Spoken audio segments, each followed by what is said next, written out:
2024 সালে এক জালেম দমন হয়ে বাংলাদেশ নতুনভাবে সফল হয়েছে, ঠিক না ঠিক? আমরা দীর্ঘ 16 বছর যত দল রয়েছে, বিশেষ করে আমার বিএনপির ভাইয়েরা, বিএনপির অসংখ্য নেতৃবৃন্দর গায়ে হাত তোলা হয়েছে। সালাউদ্দিন কাদের চৌধুরী সহ বাংলাদেশ জামাত ইসলামের অসংখ্য নেতাকর্মীকে ফাঁসি দেওয়া হয়েছে। যে জালেম ফাঁসি দিয়েছে সে দেশ ছেড়ে পালাতে বাধ্য হয়েছে। এই বাংলার জমিন মুসলমানদের জমিন, ঠিক না ঠিক? এই বাংলার জমিন পবিত্র কোরআনের শ্রেষ্ঠ জমিন।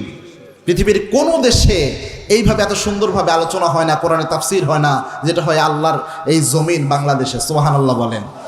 আমরা এই জমিনকে হেফাজত করব তো ইনশাআল্লাহ, ইনশাআল্লাহ। সূরা মুমিনুন আপনাদের জন্য বেছে নিয়েছি। পবিত্র কোরআনে আল্লাহ রাব্বুল আলামিন মুমিনদের জন্য দুইটা সূরা দিয়েছেন, মুমিনদের নামে ডেডিকেট করেছেন। একটা দিয়েছেন সূরা মুমিন, আর একটা দিয়েছেন সূরাতুল মুমিনুন। আবার কাফেরদের জন্য একটা সূরা দিয়েছেন, সূরার নাম দিয়েছেন আল্লাহ রাব্বুল আলামিন সূরাতুল কাফিরুন। আবার ইমানদার নয় কাফেরও নয়, দুইটার মাঝামাঝি একটা দল আছে না নাই? মুযাবযাবিন, এইদিকেও যায় ওই দিকেও যায়। এর নাম কি? যেদিকে বৃষ্টি আসে ওই দিকে ছাতা ধরে, নাম কি? মুনাফিক। এই ডাবল স্ট্যান্ডার্ড মেনটেন করে যারা, যেই দিকে বৃষ্টি ওই দিকে ছাতা, এই মুনাফিকদের নামে একটা সূরা আল্লাহ দিয়েছেন। তেমনি মুমিনদের নামেও একটা সূরা আল্লাহ দিয়েছেন পবিত্র কোরআন কারীমের 23তম সূরা। সূরাটি মাক্কি সূরা, 118টি আয়াত আল্লাহ রাব্বুল আলামিন এখানে দিয়ে দিয়েছেন। একদিন ওমর রাদিয়াল্লাহু আনহু বর্ণনা করেছেন, ওমর রাদিয়াল্লাহু আনহু সহ সাহাবা একরাম বসা অবস্থায় ছিলেন। হঠাৎ করে মৌমাছির গুনগুন গুনগুন আওয়াজ চারদিকে শোনা যাচ্ছিল। সাইয়েদনা ওমর রাদিয়াল্লাহু আনহু আশেপাশে তাকিয়ে দেখলেন কোথাও মৌমাছি দেখা যায় না, কিন্তু মৌমাছির গুনগুন আওয়াজ। সাইয়েদনা ওমর রাদিয়াল্লাহু আনহু চিন্তা করলেন, যেহেতু আশেপাশে তাকিয়ে কোনো মৌমাছি দেখা যাচ্ছে না, মৌমাছির গুনগুন আওয়াজ শোনা যায়, নিশ্চয়ই আল্লাহর হাবিবের উপর ওহী আসছে। আল্লাহর হাবিব সাল্লাল্লাহু আলাইহি ওয়াসাল্লাম দীর্ঘক্ষণ চুপ করে থাকলেন। হঠাৎ করে আল্লাহর হাবিব সাল্লাল্লাহু আলাইহি ওয়াসাল্লাম যখন তিনি কথা বলা শুরু করলেন, আল্লাহর হাবিব বললেন, মাত্রই জিবরিল আমিন আমার কাছে ওহী নিয়ে এসেছিল। পবিত্র কোরআনের একটা সূরার 10টা আয়াত আল্লাহ আমার উপর নাজিল করেছে। এই 10টা আয়াতের মধ্যে আল্লাহ রাব্বুল আলামিন ইমানদারদের 7টা বৈশিষ্ট্যের কথা বলে দিয়েছেন। কোন ইমানদার যদি 7টা বৈশিষ্ট্য নিজের মধ্যে ধারণ করতে পারে, আল্লাহ রাব্বুল আলামিন জাহান্নামের 7টা দরজা বন্ধ করে জান্নাতের 8টা দরজা তার জন্য খুলে দেয়। আল্লাহর হাবিব সাল্লাল্লাহু আলাইহি ওয়াসাল্লাম জানালেন, শোনো 7টা বৈশিষ্ট্য কি। আল্লাহ রাব্বুল আলামিন নাজিল করলেন, কদ আফলাহাল মুমিনুন। প্রথম আল্লাহ ঘোষণা দিলেন, নিশ্চিতভাবে সফল কাম ওই ব্যক্তি যে ব্যক্তি ইমানদার, যে ব্যক্তি ইমানদার। কদ আফলাহাল মুমিনুন, সূরা মুমিনের প্রথম আয়াত। Indeed successful those are believers, যারা ঈমান এনেছে নিশ্চিতভাবে আল্লাহ তাদের সফলতা দান করবেন। সুবহানাল্লাহ বলেন। সফলতার কথা আল্লাহ বললেন। মনোযোগ আছে তো আপনাদের নাকি? একটু জোরে বলেন আল্লাহু আকবার। সফলতার কথা আল্লাহ বললেন। এই পৃথিবীতে সফলতার মানদণ্ড একজন এককভাবে ভেরিফাই করে। In terms of name and ফেম, এই পৃথিবীতে খ্যাতি যশ এটার বিচারে পৃথিবীর মানুষ কিছু মানুষকে সফল মনে করে। নাম বললেই মানুষ চিনে। যেমন ডক্টর জাকির নায়েক, এক নামে সবাই চেনে না? আল্লামা দেলোয়ার হোসেন সাঈদী, এক নামে সবাই চিনে, নাম বললেই চিনে। এটা হচ্ছে খ্যাতি যশের দিক থেকে। In terms of financial capability, অর্থনৈতিক দিক থেকে পৃথিবীতে কিছু মানুষ সফল। বিল গেটস অনেক ধনী, ইলন মাস্ক অনেক ধনী, নাম বললেই সবাই চেনে। ইন টার্মস অফ পলিটিক্যাল পাওয়ার, রাজনৈতিক ক্ষমতার দিক থেকে পৃথিবীতে কিছু মানুষ সফল। যেমন আমেরিকায় বর্তমান যে আছে পাঠা একটা, ওটার নাম কি? Donald Trump. এইদিকে ফিলিস্তিনে আমার ভাইদের উপর হামলা চালায়, ও যায় ইহুদিদের মদদ যোগায়, ঠিক না ঠিক? আছে না নাই? এই আমেরিকা বেশি দিন টিকবে না, অদূর ভবিষ্যতে আমেরিকা হবে মুসলমানদের শ্রেষ্ঠ ঘাঁটি ইনশাআল্লাহ। আল্লাহর হাবিব বলেছেন, এমন একটা সময় আসবে যে সময় বিশ্বের প্রত্যেকটা ঘরে ঘরে কালেমার দাওয়াত পৌঁছে যাবে। সুবহানাল্লাহ বলেন। তো এই পৃথিবীতে এককটা মানদণ্ডে একজনকে আমরা সফল মনে করি, কিন্তু আল্লাহ রাব্বুল আলামিন বলেছেন, শোনো, এই পৃথিবীতে একজন এককটা মানদণ্ডে তোমরা সফল মনে করো। আমি আল্লাহ রাব্বুল আলামিনের কাছে যদি সফল হতে হয়, আমি আল্লাহ রাব্বুল আলামিনের কাছে সফলতার মানদণ্ড হলো একটা। জোরে বলেন কয়টা? আল্লাহ বলেছেন আমি আল্লাহর কাছে সফলতার মানদণ্ড হলো কদ আফলাহাল মুমিনুন। আমি আল্লাহর কাছে যদি সফল হতে হয়, তুমি ভ্যান চালক হতে পারো, রিক্সাওয়ালা হতে পারো, কুলি হতে পারো, দোকানদার হতে পারো, দিন মজুর হতে পারো, যদি তোমার মধ্যে ঈমান থাকে তুমি আমি আল্লাহর কাছে সফল কাম। সুবহানাল্লাহ।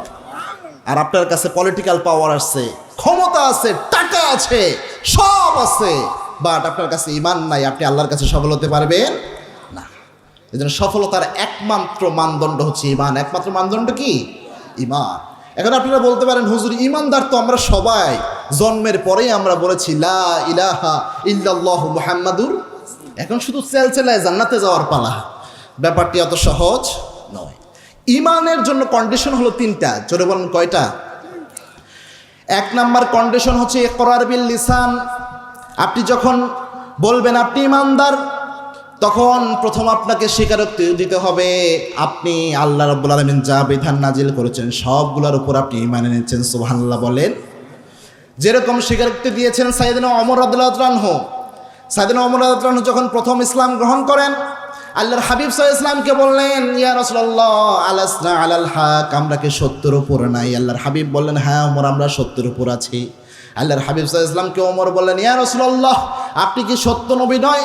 সাইয়েদনা রাসূল সাল্লাল্লাহু আলাইহি ওয়াসাল্লাম বললেন হ্যাঁ ওমর আমি সত্য নবী। ওমর রাদিয়াল্লাহু আনহু বললেন ইয়া রাসূলুল্লাহ তাহলে গোপনে গোপনে কালেমার দাওয়াত কেন আমরা দিব? চলেন একটু প্রকাশ্যে কালেমার মিছিল দেই। সুবহানাল্লাহ বলেন। আল্লাহর হাবিব সাল্লাল্লাহু আলাইহি ওয়াসাল্লাম বললেন ওমর এখন ইসলামের প্রাথমিক অবস্থা, এখনো ওই অবস্থা আসে নাই, এখনই প্রকাশিতভাবে কালেমার তাকবীর দেওয়া যাবে না। সাইয়েদনা ওমর রাদিয়াল্লাহু আনহু বললেন ইয়া রাসূলুল্লাহ একটাবার শুধু আমার অনুমতি দেন, আমি দেখায় দেখি কেমনে মিছিল দিতে হয়। আপনারা বলেন তো ওমর ঠান্ডা নাকি গরম? আরো আস্তে কোন। আল্লাহর হাবিব সাল্লাল্লাহু আলাইহি ওয়াসাল্লাম বলতেন ওমর তুমি যেই রাস্তায় একবার হেঁটে যাও 40 দিন পর্যন্ত ইবলিস শয়তান ওই রাস্তায় হাঁটে না। সুবহানাল্লাহ বলেন।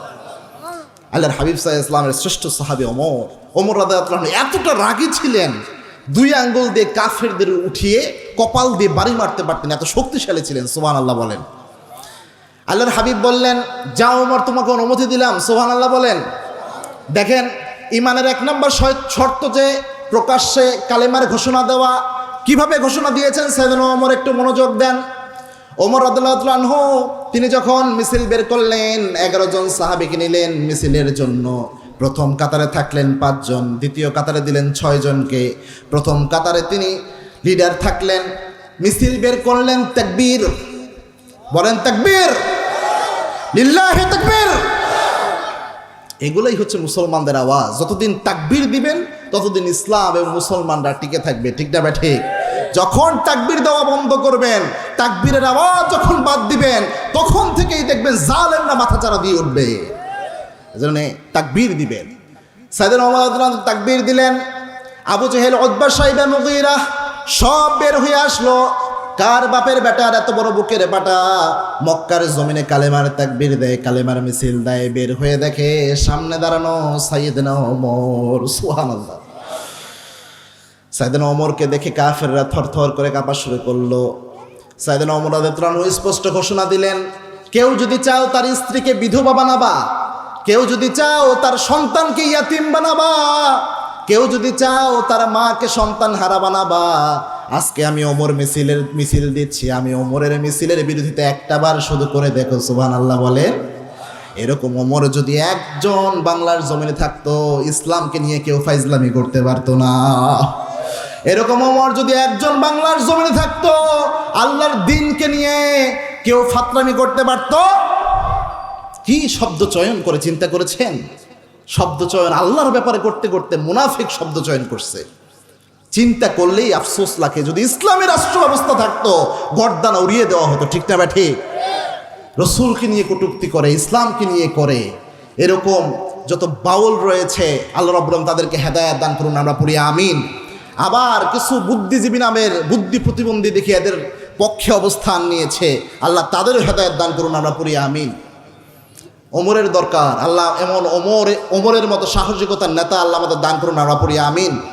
প্রভু তুমি বলেছো রাসূল দেবে না, বলনি দেবে না ওমর, বলনি দেবে না হামজা তারিক, খালিদ বিজয় সমর, প্রভু তুমি বলেছ রাসূল দেবে না।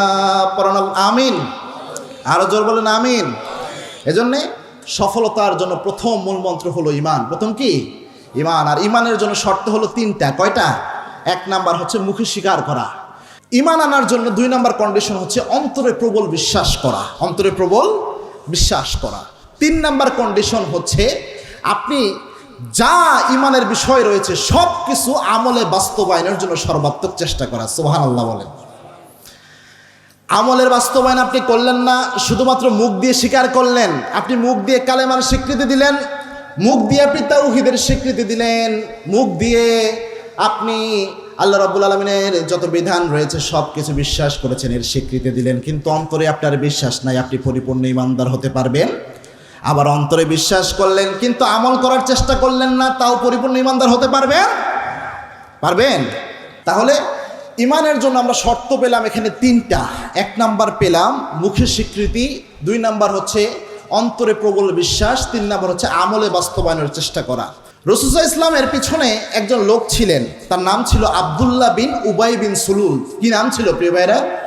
আব্দুল্লাহ বিন উবাই বিন সুলুল। এই লোক রাসূল সাল্লাল্লাহু আলাইহি ওয়াসাল্লামের পিছনে 5 ওয়াক্ত বাদ-জামাত নামাজ পড়তেন। রাসূল সাল্লাল্লাহু আলাইহি ওয়াসাল্লাম রমজানে রোজা রাখতেন। রাসূল যখন ইফতারি করতেন আল্লাহর হাবিবের সাথে এই লোক যে ইফতারিতে শরীক হতেন। আল্লাহর হাবিব সাল্লাল্লাহু আলাইহি ওয়াসাল্লাম হজ করেছেন, রাসূলের সাথে এই লোক হজ করেছে। আল্লাহর হাবিব সাল্লাল্লাহু আলাইহি ওয়াসাল্লাম যেইখানে যাইতেন এই লোক রাসূলের সাথে সাথে যাইতো। কিন্তু আল্লাহর হাবিব সাল্লাল্লাহু আলাইহি ওয়াসাল্লাম যখন রাষ্ট্র ব্যবস্থা কায়েম করলেন, মদিনার রাষ্ট্র ব্যবস্থা, বিশ্বনবীর সমস্ত বিষয় সে মেনেছে, শুধুমাত্র একটা বিষয় মানতে পারে নাই, সেটা হচ্ছে আল্লাহর হাবিব সাল্লাল্লাহু আলাইহি ওয়াসাল্লামের ইসলামী রাষ্ট্র ব্যবস্থা। এটা না মানার কারণে ওই ব্যক্তি যখন মারা যায়, বিশ্বনবী সাল্লাল্লাহু আলাইহি ওয়াসাল্লাম তারা জানাজা পড়াতে যাবেন। আল্লাহর হাবিব সাল্লাল্লাহু আলাইহি ওয়াসাল্লামের জামা টেনে ধরলেন। সাইয়েদনা ওমর রাদিয়াল্লাহু আনহু, ইয়া রাসূলুল্লাহ, এই লোকের জানাজা আপনি পড়ায়েন না, এই লোক ছিল মুনাফিক। কি ছিল?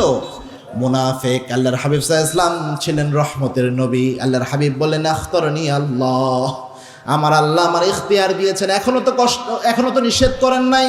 ওমর, আমি এই ব্যক্তির জানাজা পড়ব।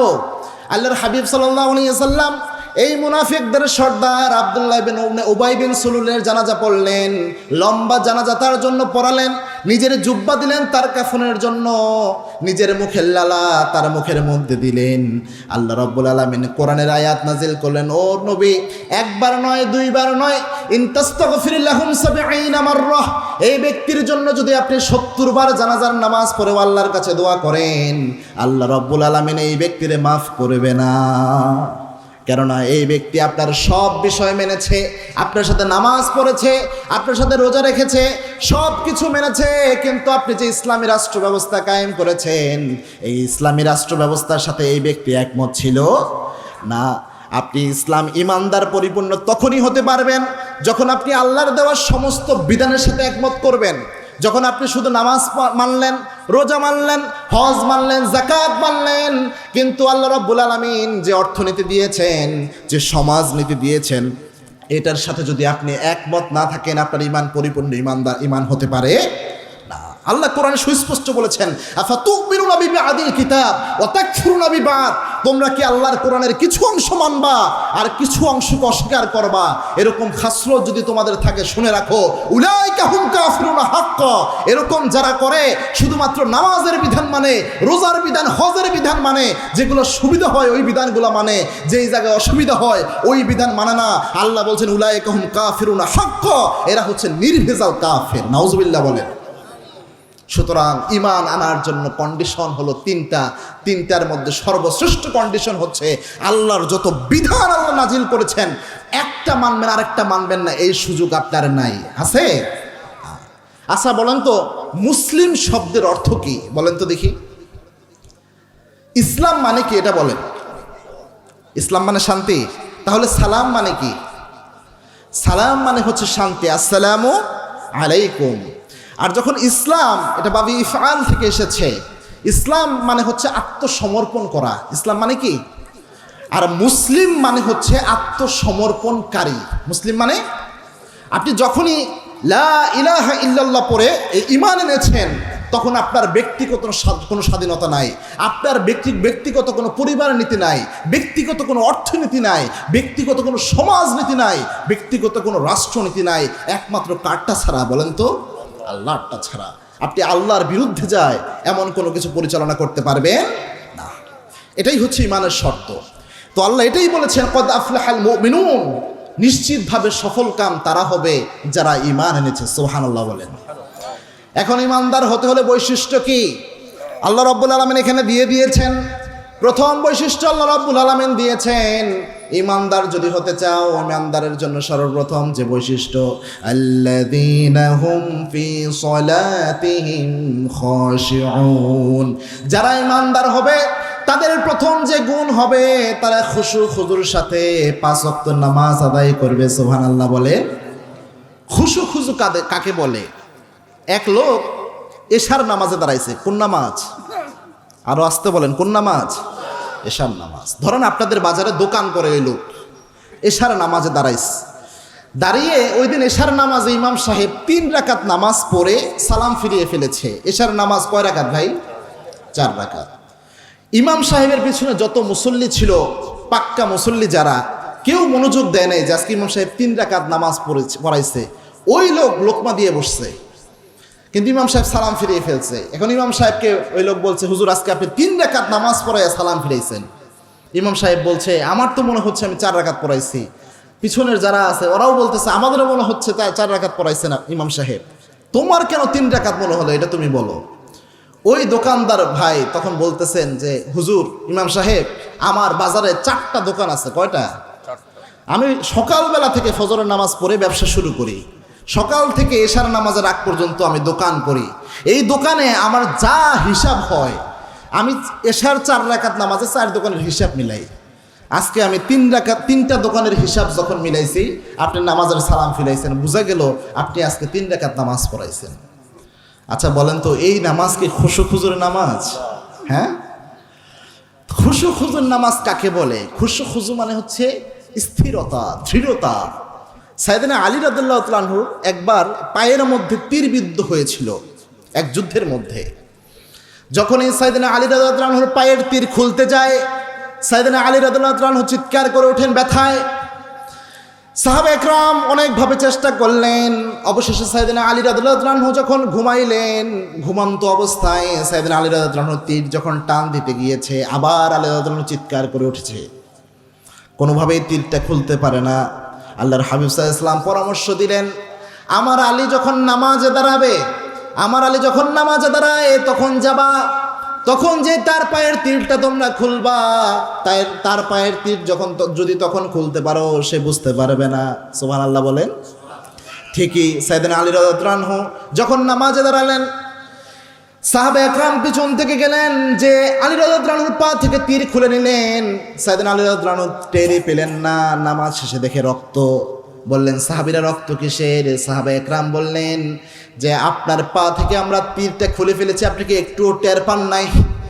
সাইয়েদনা আলী রাদিয়াল্লাহু আনহু বললেন, আমি একটুও টের পাই নাই, কেননা আমি যখন নামাজে দাঁড়িয়েছি আমি মনে করেছি পৃথিবীর কারো সামনে আমি দাঁড়াই নাই, পৃথিবীর কোনো প্রেসিডেন্টের সামনে আমি দাঁড়াই নাই, সমস্ত প্রেসিডেন্টের প্রেসিডেন্ট যিনি, সেই আল্লাহর সামনে আমি দাঁড়িয়েছি, এই জন্য আমি টের পাই নাই। সুবহানাল্লাহ বলেন। এটার নাম হচ্ছে খুশু খুজু। এটার নাম কি? খুশু খুজু। রব্বি এখানে বসে। এটা হচ্ছে খুশু খুজু। খুশু খুজু আনার জন্য আপনি নামাজে দাঁড়ালে দেখবেন আমাদের মন অনেক সময় এদিক যায় সেদিক যায়, আছে না? আমার পুরুষ ভাই যারা রয়েছে তাদেরও যায়, আমার মহিলা মা বোনদের নামাজেও এই সমস্যাটা অনেক সময় হয়। নামাজে দাঁড়ালেই মন এদিক সেদিক যায়। আমার মহিলা মা বোনদের জন্য তো আয়োজন হয়েছে না? ও বললো যে মহিলা মা বোনদের নাকি জায়গা দেওয়া যাচ্ছে না, এত পরিমাণ মা বোনেরা এসেছেন। আলহামদুলিল্লাহ বলেন, আরো আসতে বলেন আলহামদুলিল্লাহ।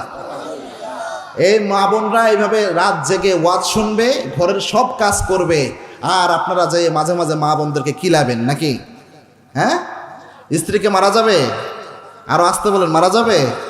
আচ্ছা, এই জায়গায় স্ত্রীর গায়ে কোনোদিন হাত তুলেন নাই, একটা থাপ্পড়ও দেন নাই, এমন কোনো আল্লাহর ওলি আছেন নাকি? একটু হাত তুলেন তো। এই যারা বিয়ে করে না এরা যেন আবার হাত না তুলে। এই গত বছর আমার প্রোগ্রাম ছিল ঝিনাইদাতে, ওই জায়গায় এই প্রশ্নটা, সেম কোশ্চেনটা আমি করেছিলাম। তো তো আমার পাশে বসা কামিল মাদ্রাসার একজন মুহাদ্দিস, বড় আলেম, তিনি সব জায়গায় প্রধান বক্তা হিসেবে থাকে, আমার এখানে উনি আমার আগে আলোচনা করেছে আর কি। তো তিনি আমার পাশে বসা, তো আমি দেখলাম কেউ হাত তুলে নাই, তো উনিও হাত তুলে নাই। আমি ওনাকে বললাম যে ওস্তাদ আপনিও বউ মারছেন?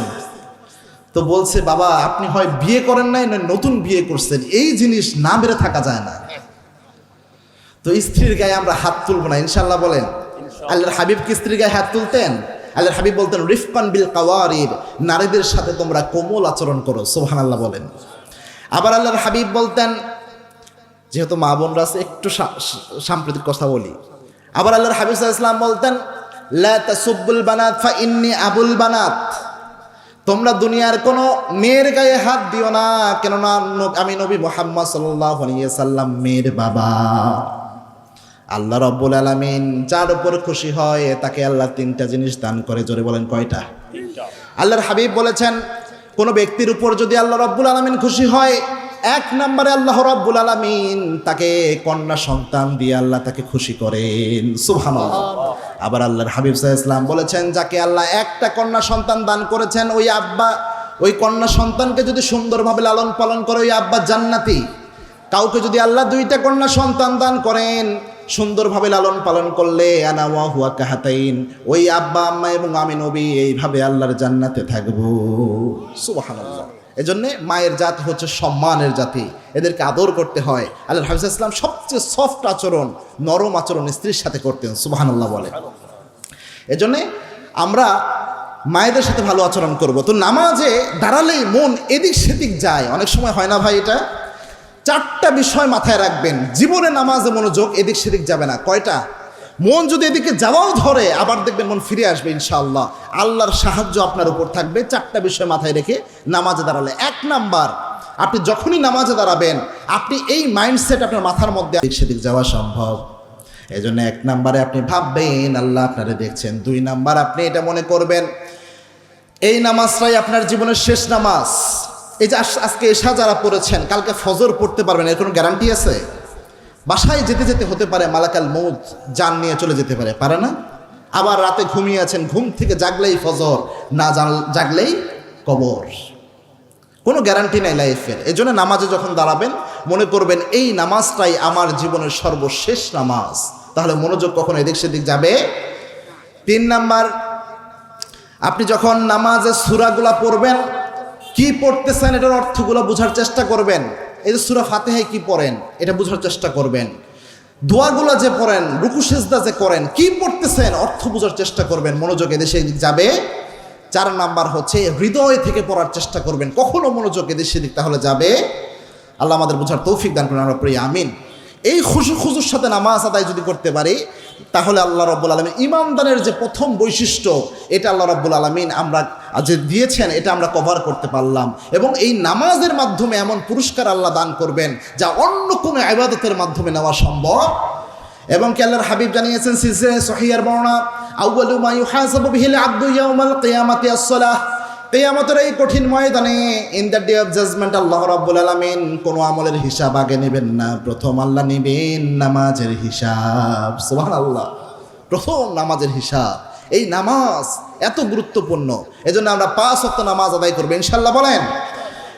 5 ওয়াক্ত নামাজ। এবং আল্লাহর হাবিব সাল্লাল্লাহু আলাইহি ওয়াসাল্লাম বলতেন ফারকুল মুমিন ওয়াল কাফির তারকুস সালাহ, একজন ইমানদার এবং একজন কাফেরের মধ্যে পার্থক্য সৃষ্টি করে যে জিনিসটা সেটাই হচ্ছে 5 ওয়াক্ত নামাজ, সুবহানাল্লাহ। ঘুমাইয়া কাজা করেছ ফজর, তখনও জাগনি যখন জোহর, হেলায় খেলায় কেটেছে আসর, মাগরিবের এই শুনিয়া যান, এখনো এর সাথে আসে স্থান, বাজিছে দামামা বাজরে আমামা, শির উঁচু করে মুসলমান, দাওয়াত এসেছে নায়ান জামানার, ভাঙা কেল্লায় নিশান। 5 ওয়াক্ত নামাজ আমরা যেন আদায় করতে পারি, আল্লাহ তৌফিক দান করুন, আমার প্রিয় আমিন। এই জন্য 5 ওয়াক্ত নামাজ আমরা আদায় করবো ইনশাআল্লাহ বলেন।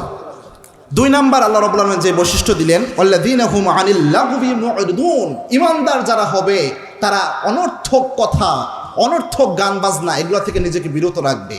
কি থেকে? এজন্য হারাম মিউজিক গান এগুলা কি শোনা যাবে? শোনা যাবে? হারাম মিউজিক গান এগুলো দিয়ে 6 লাভ সমাজ।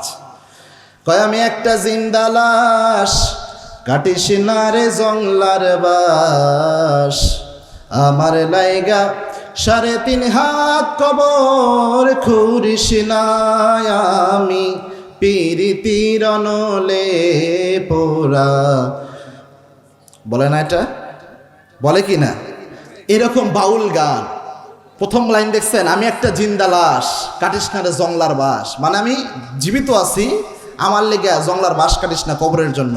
আবার বলতেছে আমার লিগা 3.5 হাত কবর খুঁড়িস না, মানে আমার কবরে রাখিস না। একই অঙ্গে বহু রূপ, একবার বলতেছে কবরে রাখিস না, আবার বলে আগুনে পুরাইস না। এরকম ভ্রান্ত গান এগুলা চর্চা করা জায়েজ নাই। গান যদি চর্চা করতে হয় ইসলামী গান চর্চা করতে হবে, ঠিক না বে ঠিক? যেই গান ইমানের কথা বলে, যেই গান ইমান শিক্ষা দেয়, যেই গান ইমান বাড়ায়, এরকম গান আছে না নাই?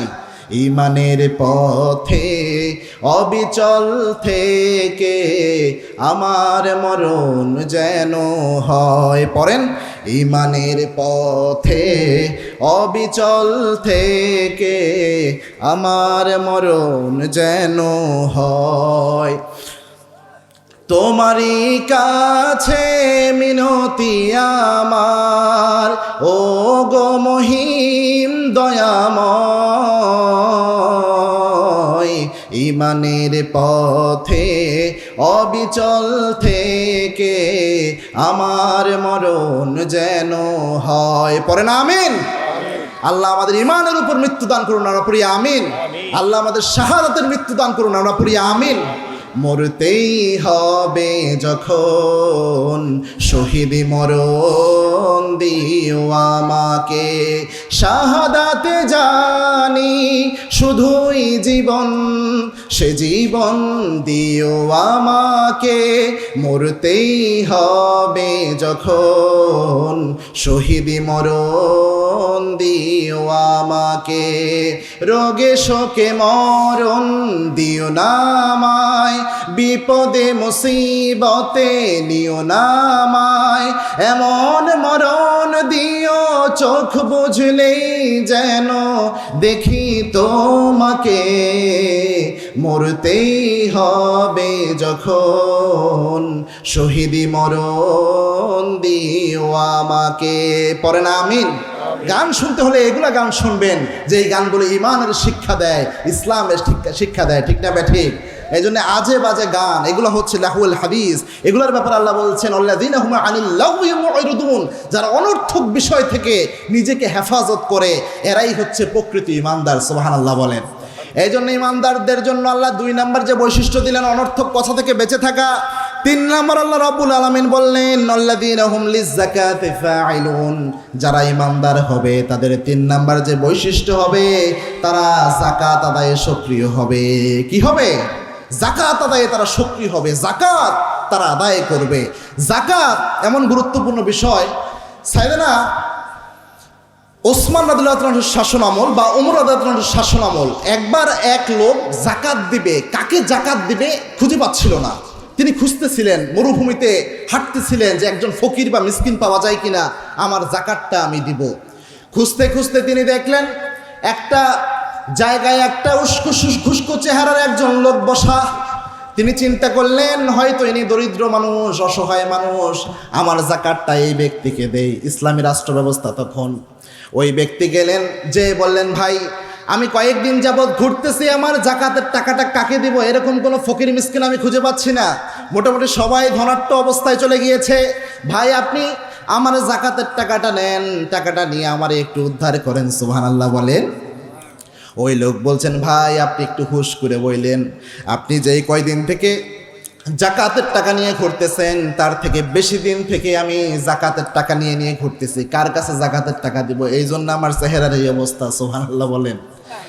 ইসলামের রাষ্ট্র ব্যবস্থা যদি কোথাও থাকে ওই জায়গায় জাকাত ভিত্তিক রাষ্ট্র ব্যবস্থা, জাকাত ভিত্তিক অর্থনৈতিক ব্যবস্থা কায়েম হয়, যার কারণে ধনীরা বেশি ধনী হতে পারে না, গরিবরা বেশি গরিব হতে পারে না। একটা ব্যালেন্স ইকোনমিক্যাল ফাংশন ওইখানে ডেভেলপ করে যে দেশে ইসলামী রাষ্ট্র ব্যবস্থা থাকে। এই জন্য আল্লাহর কোরআন দিয়ে যদি কোনো রাষ্ট্র ব্যবস্থা কায়েম হয়, ওই জায়গায় যেই জিনিসটা হয় সম্পদের মধ্যে একটা ব্যালেন্স আসে। সুবহানাল্লাহ বলেন।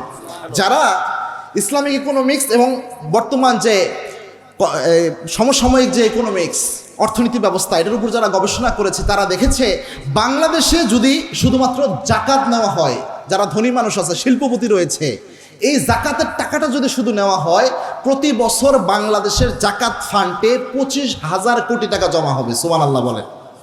এই 25,000 কোটি টাকা যদি আমার দেশের দরিদ্র যারা রয়েছে, যারা মিসকিন রয়েছে, অসহায় রয়েছে, তাদের যদি বিভিন্ন কর্মসংস্থানের জন্য এই টাকাটা ব্যয় করা হয়, এই বাংলাদেশ কি দরিদ্র অবস্থা থাকবে প্রিয় ভাইরা? এই জন্য জাকাত আল্লাহ রাব্বুল আলামিন এই জন্যই বলেছেন যারা ইমানদার হবে তারা জাকাত আদায়ে সক্রিয় হবে। সুবহানাল্লাহ বলেন। জাকাত খুব গুরুত্বপূর্ণ, এবং যদি কেউ জাকাত না দেয়, কারো উপর যদি জাকাত ফরজ হয়, জাকাত যদি সে না দেয়, তার উপর বেশ কয়েকটা আযাব হয়। তার মধ্যে কিয়ামতের দিন একটা সাপ, বিষধর সাপ তাকে পেঁচিয়ে ধরবে, পেঁচিয়ে ধরে কিয়ামতের দিন তার গালের মধ্যে, চোয়ালের মধ্যে তাকে দংশন করতে থাকবে আর বলতে থাকবে আনা মালুক আনা কানজুক, আমি তোমার গচ্ছিত সম্পদ যা তুমি তোমার মধ্যে গচ্ছিত রেখেছিলা, কখনো জাকাত আদায় করো নাই। নাউজুবিল্লাহ বলেন। এই জন্য আমরা জাকাত আদায় করবো ইনশাল্লাহ বলেন। যাদের সামর্থ্য আছে আমরা জাকাত দেবো ইনশাল্লাহ বলেন। এরপরে আল্লাহ রাব্বুল আলামিন বললেন, শোনো, যারা ইমানদার হবে তাদের আরেকটা বৈশিষ্ট্য হচ্ছে ওয়াল্লাযীনা হুম লিফুরুজিহিম হাফিজুন। ইমানদার যারা হবে তারা নিজের লজ্জা স্থানের হেফাজত করবে। সুবহানাল্লাহ বলেন। লজ্জা স্থানের হেফাজত, এই লজ্জা স্থানের হেফাজত আপনি যদি করেন, বয়ফ্রেন্ড গার্লফ্রেন্ডের কালচার আর চলবে। বয়ফ্রেন্ড গার্লফ্রেন্ড বুঝেন আপনারা? যুবকরা বোঝে। বয়ফ্রেন্ড গার্লফ্রেন্ড এটাকে আবার শর্টভাবে বলে, বয়ফ্রেন্ডকে বলে বিএফ আর গার্লফ্রেন্ডকে বলে জিএফ। মাশাআল্লাহ, সবাই দেখে জানে। তো বয়ফ্রেন্ড গার্লফ্রেন্ডের কালচার এটা হচ্ছে হারাম কালচার। ইসলাম বলে বিয়ের কথা। কিসের কথা? বিয়ের কথা। কেউ যুবক হয়েছে, আল্লাহর হাবিব সাল্লাল্লাহু আলাইহি ওয়াসাল্লাম বলতেন ইয়া মা'আশারাশ শাবাব মান ইসতাতা মিনকুমুল বাত, হে যুব সম্প্রদায়, যারা প্রাপ্ত বয়স্ক হয়েছো, যাদের সামর্থ্য রয়েছে, তোমরা বিয়ে করে নাও। সুবহানাল্লাহ বলেন। আবার আল্লাহর হাবিব সাল্লাল্লাহু আলাইহি ওয়াসাল্লাম বলতেন, কোনো ব্যক্তি যদি নিজের চরিত্র রক্ষার জন্য বিয়ে করে, আল্লাহ রাব্বুল আলামিনের সাহায্য ওই ব্যক্তির জন্য ওয়াজিব হয়ে যায়। আবার আল্লাহর হাবিব সাল্লাল্লাহু আলাইহি সাল্লাম এটা জানিয়েছেন, কোনো ব্যক্তি যদি চায় যে অর্থনৈতিক সমৃদ্ধি দরকার, আল্লাহ কোরআনে বলেছেন, সে যদি বিয়ের পথকে বেছে নেয় অর্থনৈতিক সমৃদ্ধির জন্য, ইগনিহুমুল্লাহু মিন ফাদলি, আল্লাহ রাব্বুল আলামিন নিজ অনুগ্রহে ওই ব্যক্তিকে ধনী বানায়া দেয়। সুবহানাল্লাহ। যত পয়সাওয়ালা রয়েছে এই এলাকায়, যারা টাকাওয়ালা, আপনি দেখেন তাদের ম্যাক্সিমামের বিয়ের পরে আল্লাহ বরকত দিয়েছে। সুবহানাল্লাহ বলেন। এই জন্য হারাম রিলেশনশিপ এটা কোনোভাবে করা যাবে, যুবক ভাইরা, হারাম রিলেশনের দিক যাওয়া যাবে না। একটু জোরে বলেন আল্লাহু আকবার, আরো জোরে আল্লাহু আকবার। কোন হারাম রিলেশনের দিক যাওয়া যাবে না। আর এই নিজের লজ্জাস্থানে হেফাজতের জন্য প্রথম যেটা করতে হবে, চোখকে নত রাখতে হবে। কি নত রাখতে হবে? একবার একজন যুবতী নার্স, অমুসলিম একজন যুবতী নার্স একজন মুসলিম যুবকের চিকিৎসা করাচ্ছিলেন, সেবা দিচ্ছিলেন। ওই যুবতী অমুসলিম নার্স মুসলিম যুবকের একটা আচরণ দেখে তিনি ইসলাম গ্রহণ করে নিয়েছেন। সুবহানাল্লাহ বলেন। একজন যুবতী নার্স, তিনি 7 দিনের মতো ওই যুবকের চিকিৎসা করলেন। 7 দিন চিকিৎসা করার পর, যতক্ষণ চিকিৎসা করেছেন, ওই মুসলিম যুবককে দেখলেন, একটাবার ওই মুসলিম যুবক ওই নার্সের দিকে তাকায় না। যখন তার সেবা করতে যায়, মুসলিম যুবক মাথা নত করে থাকে, রোগী অবস্থা হওয়া সত্ত্বেও। 7 দিন যখন চিকিৎসা হলো, চিকিৎসা হওয়ার পর ওই যুবক যখন হসপিটাল থেকে রিলিজ নেবেন, চলে যাবেন, তখন ওই যুবতী নার্স বললেন, ভাই, আমি 7 দিন যাবত আপনার চিকিৎসা করালাম, আপনার সেবা করলাম, 7টা দিন আমি আপনার রুমে ছিলাম, আপনাকে সেবা দিয়েছি, 24 ঘন্টা আপনার সাথে থেকেছি। আমি একটা জিনিস লক্ষ্য করেছি, এই 7 দিন একটাবারের জন্য আপনি আপনার চোখের খেয়ানত করেন নাই, একটাবারের জন্য আপনি আমার দিকে তাকান নাই। আমি তো দেখতে কম সুন্দরী নই, রাস্তায় যখন আমি বের হই আমাকে সব ছেলেরা তাকায়, পাল্লিপ টিজিং করে, আমাকে অনেকভাবে উত্ত্যক্ত করার চেষ্টা করে, হয়রানি করে। কিন্তু আপনার রুমের মধ্যে আমি 7টা দিন থাকলাম, আপনার সেবা দিলাম, একটাবারের জন্য আপনি আমার দিকে তাকালেন না, এর কারণ কি? ওই মুসলিম যুবক তখন জবাব দিলেন, আমেরিকার ঘটনা। ওই মুসলিম যুবক তখন জবাব দিলেন, আমি যে ধর্মটা মান্য করি এই ধর্মের নাম হচ্ছে ইসলাম, আর আমার যে রব রয়েছে রবের নাম হচ্ছে আল্লাহর কোরআনের ঘোষণা হচ্ছে অকুল্লিল মুমিনিনা ইয়াগুদ্দু মিন আবসারিহিম ওয়া ইয়াহফাজু ফুরুজাহুম। আল্লাহর সুস্পষ্ট ঘোষণা হচ্ছে, হে মুমিনরা, তোমরা তোমাদের চোখকে নত রাখো, চোখকে নামিয়ে রাখো, চোখ দৃষ্টি সংযত রাখো। এটা হচ্ছে আল্লাহর কোরআনের ঘোষণা। আল্লাহর কোরআনের ঘোষণা অনুযায়ী আমি আমার চোখকে হেফাজত করেছি। সুবহানাল্লাহ বলেন। আপনি চোখ নামাবেন প্রথমে। আপনি নিজের যৌবনকে হেফাজত করতে চান, প্রথমে চোখ নামান। চোখ দিয়ে খারাপ জিনিস দেখলে নিজেকে কন্ট্রোল করা অনেক কঠিন। এই জন্য আল্লাহ প্রথম চোখের উপর দিয়েছে, চোখ নামাও, চোখকে অবনত করো। একবার কোনো বেগানা নারীর দিকে চোখ পড়ে গিয়েছে, চোখটা নামিয়ে নাও। সুবহানাল্লাহ বলেন। এবং সাইয়েদনা আলী রাদিয়াল্লাহু আনহু বলতেন, আর নাজরু সাহমুম মাসমুম মিন সিহামিন ইবলিস। এই যে নজর, এই নজরটা হচ্ছে ইবলিসের বিষ মাখানো তীরের মধ্যে একটা তীর। এই নজর দিয়েই মানুষের চরিত্র আল্লাহ অনেক ইবলিস শয়তান এই নজরের মাধ্যমে মানুষের চরিত্রকে নষ্ট করে দেয়। ঠিক না ভাই? ঠিক। এই জন্য চোখকে হেফাজত করতে হবে। ওই যুবক বললেন, এই যে আল্লাহর কোরআনের ঘোষণা, এই ঘোষণার আলোকে সূরা নূরের এই আয়াতের কারণে আমি আমার চোখকে নত রেখেছি। ওই নার্স, খ্রিস্টান নার্স তখন বললেন যে এই ধর্ম তোমাকে এতটা ভদ্র বানায়, তুমি এত টকবকে যুবক, যেই ধর্ম, যে রিলিজিয়ন তোমাকে এতটা ভদ্র বানিয়েছে, এতটা বিনয়ী বানিয়েছে, নারী জাতিকে এত সম্মান করতে শিখিয়েছে, আমি আরও মুসলিম থাকবো না, আমাকেও তুমি পড়িয়ে দাও লা ইলাহা ইল্লাল্লাহু মুহাম্মাদুর রাসূলুল্লাহ। এই কালেমার পথ ধরে সকল ব্যথা যাই ভুলে, যাই রে যেথায় গাড়ি সেথায় বিপ্লবেরই লাল কেল্লা। লা ইলাহা ইল্লাল্লাহ, লা ইলাহা। এই কালেমাই প্রথম বল, এই কালেমাই শেষ সম্বল, এই কালেমাই প্রথম বল, এই কালেমাই শেষ সম্বল। জীবন নেব, জীবন দেব, ভরসা মোদের কাল্লা। লা ইলাহা ইল্লাল্লাহ, লা ইলাহা, লা ইলাহা ইল্লাল্লাহু মুহাম্মাদুর রাসূলুল্লাহ সাল্লাল্লাহু আলাইহি ওয়াসাল্লাম। এই জন্য ইমানদার জন্য অন্যতম একটা বৈশিষ্ট্য হচ্ছে ইমানদাররা নিজের লজ্জাস্থানের হেফাজত করবে। পাহাড়ের গর্তে 3 জন যুবক আটকা পড়লেন, বুখারীর বর্ণনা। পাহাড়ের একটা গর্তে তারা আটকা পড়লেন, একটা পাথর এসে পাহাড়ের ওই মুখটা, গর্তের মুখটা ঢেকে দিল। 3 জন যুবক ছিলেন। একজন যুবক বললেন, তোমাদের জীবনে যে যার ভালো কাজটা করেছো, ভালো কাজের ওসিলা দিয়ে আল্লাহর কাছে দোয়া করো। ভালো কাজের ওসিলা দিয়ে দোয়া করলে আল্লাহ দোয়া কবুল করে নেয়। সুবহানাল্লাহ বলেন। এর মধ্যে একজন যুবক ছিলেন, তিনি দোয়া করলেন, আল্লাহ, আমার একজন চাচাতো বোন ছিল, দেখতে খুব সুন্দরী, সুশ্রী, অনেক রূপবতী ছিলেন। আমি চাইতাম তার সাথে খারাপ অবৈধ সম্পর্ক করার জন্য, জেনা করার জন্য আমি ইচ্ছা পোষণ করতাম। আমার চাচাতো বোনকে আমি যখন এই অফারটা দেই, আমার চাচাতো বোন আমাকে বলে, এত পরিমাণ স্বর্ণ তুমি নিয়ে আসবা, তাহলে তোমাকে আমি এটা করতে দিব। নাউজুবিল্লাহ বলেন। দীর্ঘদিন ওই যুবক হাড় ভাঙ্গা পরিশ্রম করে অনেক পরিমাণ সম্পদের দাবি তার ওই মেয়েটা করেছে। অনেক পরিমাণ সম্পদ সে উপার্জন করার জন্য হাড় ভাঙ্গা পরিশ্রম করে, যা পায় ওই কাজই করে। করতে করতে একটা সময় ওই পরিমাণ সম্পদ তিনি অর্জন করলেন, করে ওই মেয়েটাকে দিলেন, সুন্দরী ওই মেয়ে। এরপরে যখন জেনা করতে যাবেন, যখন মেয়ের সাথে জেনা করতে যাবেন, ওই অবস্থায় ওই মেয়েটা বলল, তুমি আল্লাহকে ভয় করো, ইত্তাকিল্লাহ, আল্লাহকে ভয় পাও। এই যে যুবক এত কঠিন পরিশ্রম করলো জেনা করার জন্য, এই সুন্দরী তার যে পছন্দের নারী, এর সাথে জেনা করার জন্য এত পরিমাণ পরিশ্রম করে তাকে সব টাকা দেওয়ার পর যখন জেনা করতে যাবে, এই সময় যখন বললো তুমি আল্লাহরে ভয় পাও, এই যে যখনই বলেছি তুমি আল্লাহরে ভয় পাও, ওই যুবক তখনই আল্লাহর ভয়ে এই জেনা থেকে ফিরে এসেছে, নিজের চরিত্রকে হেফাজত করেছে, লজ্জাস্থানের হেফাজত করেছে।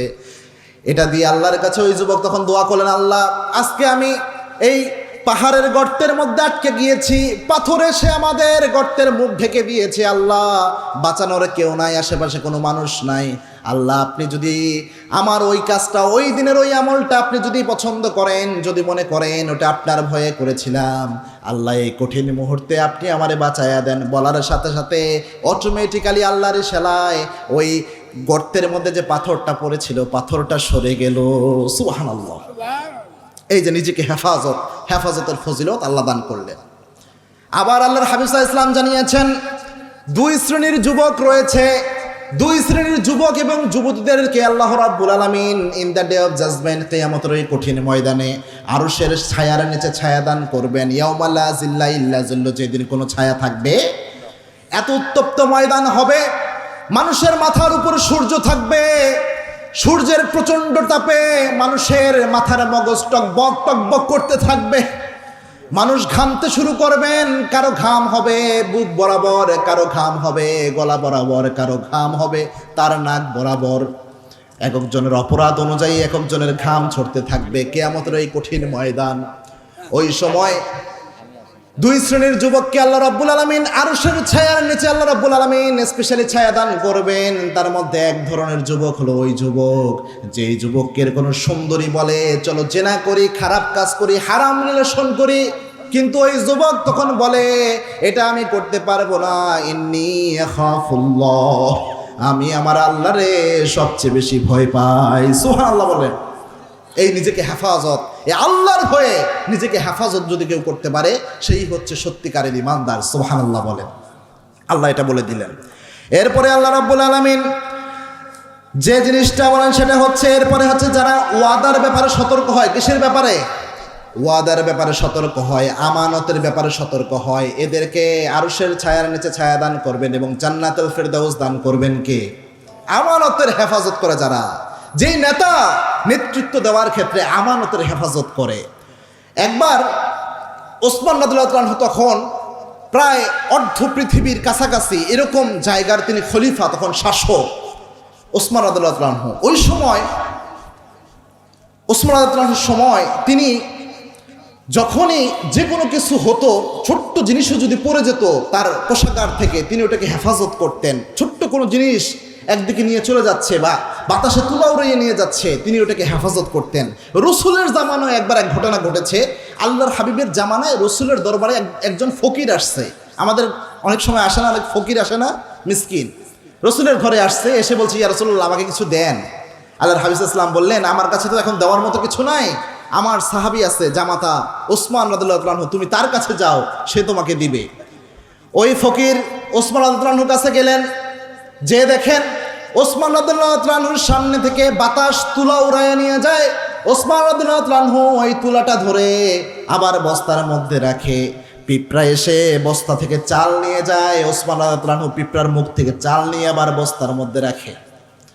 ওই ফকির ঘুরে আবার চলে গেছে রসুলের দরবারে, যে বলছেন ইয়া রাসূলুল্লাহ আমার জীবনে আমি কৃপণ দেখছি, এমন কৃপণ আমি দেখি নাই। বাতাস তুলা উড়ায় নিয়ে যায়, ওই তুলা নিয়ে এসে আবার বস্তায় রাখে।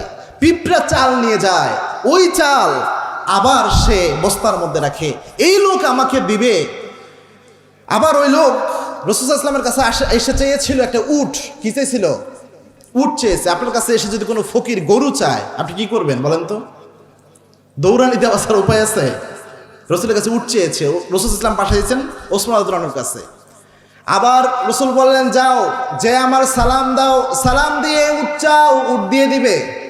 ওই ফকির আবার গেলেন সাইয়েদনা ওসমানের কাছে, যে আবার সাইয়েদনা ওসমান রাদিয়াল্লাহু আনহুর কাছে গেলেন, যে দেখলেন সাইয়েদনা ওসমান রাদিয়াল্লাহু আনহু একই ধরনের কাজ করতেছে, কোন জিনিস কিভাবে হেফাজত করা যায় এই টেনশনে পেরেশান।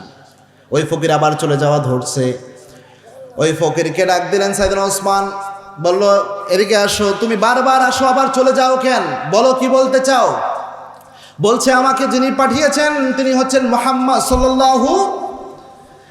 রাসূল সাল্লাল্লাহু আলাইহি ওয়াসাল্লাম বলেছেন আপনার কাছে আসার জন্য আমি রসুলের কাছে একটা উট চেয়েছিলাম ভিক্ষা হিসেবে, উট ভিক্ষা চেয়েছিলাম। রসুল বলেছেন তার এই মুহূর্তে দেওয়ার সামর্থ্য নাই, আপনার কাছে পাঠিয়েছেন, আপনি আমার একটা উট দেন। বলছে তাহলে তুমি বারবার চলে যাচ্ছিলা কেন? বলছে আপনি যে তুলা বাতাস থেকে নিয়ে এসে বস্তায় রাখেন, পিঁপড়ার মুখ থেকে চাউল নিয়ে এসে বস্তায় রাখেন, এটা দেখে আমি চলে যাচ্ছিলাম। সাইয়েদনা ওসমান রাদিয়াল্লাহু আনহু বললেন, ওই যে আমার উটের বিশাল আস্তাবল রয়েছে, এই আস্তাবল থেকে যেই উটটা তোমার পছন্দ হয় উটটা নিয়ে তুমি চলে যাও। সুবহানাল্লাহ বলেন। ওই ফকির যে প্রথমের যে উটটা রয়েছিল উটটা ধরে টান দিছেন। উটের একটা বৈশিষ্ট্য হলো, উট এমন এক প্রাণী, সামনের উট যেই দিকে যায় পৃথিবী পিছনের উটটাও সারি বেঁধে তার পিছনে পিছনে যায়। ফকির যখন সামনের উট ধরে টান দিয়েছে, পিছনের সব উট পিছনে চলা শুরু করেছে। অন্য সাহাবীরা বললেন, ওসমান ওই যে ফকিরকে আপনি একটা উট দিয়েছেন, ওই ফকিরতে যে প্রথম উট ধরে টান দিছে সব উট ওই ফকিরের পিছনে যাওয়া শুরু করেছে। সাইয়েদনা ওসমান রাদিয়াল্লাহু আনহু বললেন, ওই ফকিরকে সবগুলো উট হাদিয়া দিয়ে দাও। সুবহানাল্লাহ, সবগুলো উট তাকে দান করে দাও। ওই ফকির ভয় পাইছে, করছে কি, চাইলাম এক উট, আবার এমন ব্যক্তির কাছে চাইলাম, প্রথমে ভয় পাইছি, আবার এক উটের জায়গায় আমি সব উট নিয়ে চলে যাচ্ছি, সব উট আমাকে দিয়ে দিচ্ছে, পাইলোটা কি? আবার ঘুরে আসছে। সাইয়েদনা ওসমান রাদিয়াল্লাহু আনহুর কাছে আসছেন, এসে বলছেন, আমি একটা জিনিস বুঝলাম না। বলছে, কি বুঝলা না? কয়, আপনার সামনে পিঁপড়া চাউল নিয়ে যায়, পিঁপড়ার মুখ থেকে চাউল কুড়িয়ে আবার বস্তায় আপনি রাখেন, বাতাস তুলা উড়াইয়া নিয়ে যায়, তুলা বাতাস থেকে ধরে আবার বস্তার মধ্যে রাখেন, অথচ এতগুলা উট আপনি আমাকে কিভাবে দিয়ে দিলেন, কিভাবে দান করলেন? ওসমান রাদিয়াল্লাহু আনহু বললেন, এই যে তুলাগুলো দেখলা, এই তুলাগুলো হচ্ছে জনগণের তুলা। এই যে চাউল দেখেছো, চাউল আমি আবার কুড়িয়ে নিয়ে বস্তার মধ্যে রাখি, এই চাউলগুলো হচ্ছে আমার জনগণের চাউল। একটা চাউল অথবা একটু তুলা যদি আমার চোখের সামনে আমানতের খেয়ানত হয়, in the day of judgment, কিয়ামতের এই কঠিন ময়দানে আল্লাহ রাব্বুল আলামিন আমাকে আসামির কাঠগড়ায় দাঁড় করায় দেন কিনা আমার ভয় লাগে।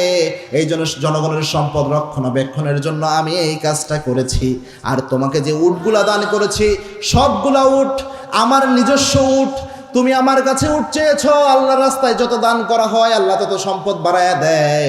আল্লাহর সন্তুষ্টির জন্য সবগুলো উট আমি তোমাকে দান করে দিয়েছি। এই হচ্ছে আমানত রক্ষা করা। এরকম ইসলাম যাদের মধ্যে থাকে তাদেরকে যদি নেতৃত্বের আসনে বসানো যায়, 1 টাকা তাদের দ্বারা জনগণের দুর্নীতি হবে না। যাদের মধ্যে ইসলাম থাকে, কোরআন থাকে, তারা আর যাই করুক নেতৃত্বে বসার পর এটাকে আমানত মনে করে, ঠিক না বেঠি? এজন্য আমরা চাই আমার এই লাল সবুজের পতাকা যেই দলই ক্ষমতায় আসুক তারা ইসলামের সাথে, কোরআনের সাথে তাদের সম্পর্ক রাখুক, ঠিক না বেঠিক? তারা যেন সম্পর্কটা কোরআনের সাথে রাখে, কোনো ধরনের দুর্নীতি যেন তাদের মধ্যে না যায়। আল্লাহ কবুল করুন, আমরা পড়ি আমিন। আমানতের যারা রক্ষণাবেক্ষণ করবে তাদের ব্যাপারে আল্লাহ রাব্বুল আলামিন বলছেন, এদেরকে আল্লাহ রাব্বুল আলামিন পুরস্কার দিবেন এবং ইমানদার হিসেবে ঘোষণা দিয়েছেন।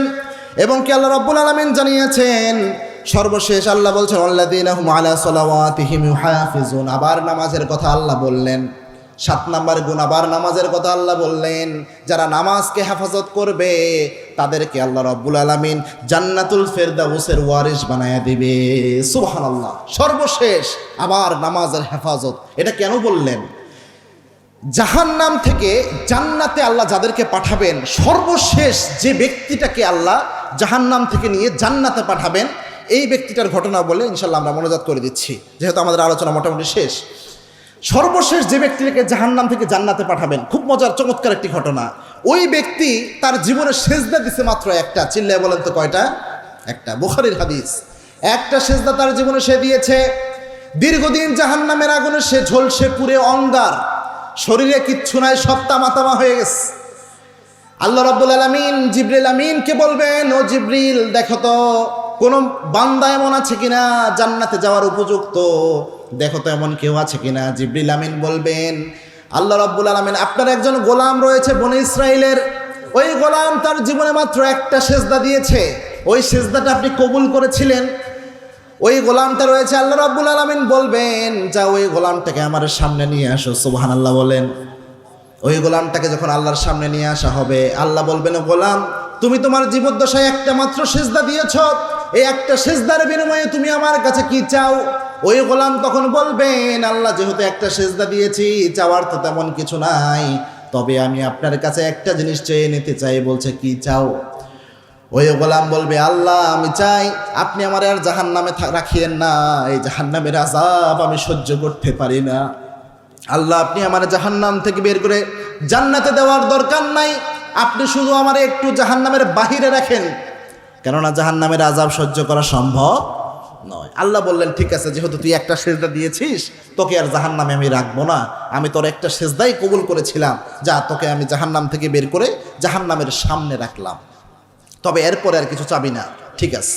দীর্ঘদিন যায়, ওই লোক আবার আল্লাহকে ডাক দেবে, আল্লাহ আপনি না বড় মেহেরবান, আপনি না বড় দয়াবান। আল্লাহ বলবেন হ্যাঁ আমি তো মেহেরবান, তো তুমি তো বলেছিলে এরপরে আর কিছু চাবা না। বলছে আল্লাহ আমি আপনার কাছে জান্নাত চাই না, যেহেতু আমি তেমন কোনো ইবাদত করি নাই, আমি আপনার কাছে জান্নাত চাই না, তবে আপনি যে আমাকে নিয়ামত হিসাবে আমার গুনাহ মাফ করে আপনি যে জাহান্নামের সামনে রেখেছেন, জাহান্নামের এত প্রচণ্ড আযাব, জাহান্নামের গেটের মধ্যে থাকলেও ওই আযাবের তাপটা আমার শরীরে লাগে, আল্লাহ আমার কষ্ট হয়, আল্লাহ আমি আপনার কাছে জান্নাত চাই না, আপনি আমাকে জান্নাতের গেটের সামনে রাখেন, জান্নাত আমার দরকার নাই। সুবহানাল্লাহ বলেন। হাদিস একটু বানিয়ে নেয়, কোনো গল্প না, এটা রাসূল সাল্লাল্লাহু আলাইহি ওয়াসাল্লাম নিজে জানিয়েছেন। আল্লাহ আবার ওই বান্দাকে বলবেন যে বান্দা তুই জীবনে একটা মাত্র সেজদা দিয়েছিলি, আমি ওই সেজদাটা কবুল করেছিলাম, এর বিনিময়ে জাহান্নাম থেকে আমি আল্লাহ তোকে বের করেছি, আবার আমি আল্লাহ রাব্বুল আলামিনের কাছে তুই চাচ্ছিস তোকে যেন জান্নাতের গেটে রাখি। বলছে আল্লাহ এরপরে আমি আর কিচ্ছু চাবো না, আপনাকে বললাম। বলছে ঠিক আছে, এটার জন্য মনে থাকে। দীর্ঘদিন আবার তাকে জান্নাতের গেটের সামনে আল্লাহ রাব্বুল আলামিন রাখবেন। এরপর দীর্ঘদিন যাওয়ার পর ওই ব্যক্তি আবার আল্লাহকে ডাক দিবে, আল্লাহ আপনি না বড় রহমান, আল্লাহ আপনি না বড় মেহেরবান। সুবহানাল্লাহ বলেন। আল্লাহ বলবেন বান্দা তুই তো কথা ঠিক রাখিস না, বারবার শুধু ডাক দেস আর ওয়াদা ভঙ্গ করিস। ওই বান্দা বলবে আল্লাহ আমি যেহেতু কোনো ইবাদত করি নাই, তেমন কোনো আমল আমার জিন্দেগিতে নাই, খালি গুনাহ আর গুনাহ। একটা সেজদা দিয়েছিলাম, একটা সেজদা আপনি কবুল করেছিলেন, ও আল্লাহ আমি এটার বিনিময়ে জান্নাতের কোনো প্রাসাদ আমি আপনার কাছে চাই না, কোনো বড় অট্টালিকা চাই না, কোনো নাজ নেয়ামত আপনার কাছে চাই না। আল্লাহ আমি আপনার কাছে চাই আপনি শুধু একটু আমার জান্নাতের ভিতরে প্রবেশ করান। আল্লাহ বলবেন বান্দা যেহেতু তুই আমার রহমতের দোহাই দিলি, আমার ক্ষমার দোহাই যেহেতু তুই দিলি, আর যেহেতু একটা সেজদা আমি আল্লাহ তোরে কবুল করেছিলাম, যেহেতু তুই আমার করুণার দোহাই দিলি রে গোলাম, আজকে আমি তোকে জান্নাতে ঢুকানোর ঘোষণা দিলাম। তবে যেমন তেমন জান্নাত আমি আল্লাহ তোরে দান করব না। যেই দুনিয়াতে ছিলি ওই দুনিয়ার মতো 10টা দুনিয়া এক জায়গায় করলে যত বড় হয়, এত বড় একটা জান্নাত আমি আল্লাহ তোরে দান করে দিলাম। জীবনে সেজদা দিয়েছেন কয়টা? কয়টা? নামাজ। আপনারা আবার মনে করিয়েন না আজকে থেকে একটা সেজদা দেবো, আর সেজদা দেবো না, এটা মনে করা যাবে? 5 ওয়াক্ত নামাজ পড়তে হবে। আবার ওই ব্যক্তি দীর্ঘদিন জাহান্নামে ঝলসে পুড়ে অঙ্গার হয়ে গিয়েছে, জাহান্নামের 1 সেকেন্ডের আযাব সহ্য করার ক্ষমতা কি আমাদের আছে প্রিয় ভাইরা? সম্ভব না। আল্লাহ রাব্বুল আলামিন এইটা সহ্য করার ক্ষমতা আমাদের দেনই নাই। এই জন্যে 5 ওয়াক্ত নামাজ পড়তে হবে। এই জন্য আল্লাহ রাব্বুল আলামিন যতগুলা বৈশিষ্ট্য বললেন, আল্লাহ রাব্বুল আলামিন প্রত্যেকটা বৈশিষ্ট্যের সর্বশেষ আবার আল্লাহ রাব্বুল আলামিন বললেন যে 5 ওয়াক্ত নামাজের হেফাজত করতে হবে। আমরা যেন করতে পারি, আল্লাহ আমাদের তৌফিক দান করুন। আমরা পড়ি আমিন। আরও আসতে বলেন আমিন।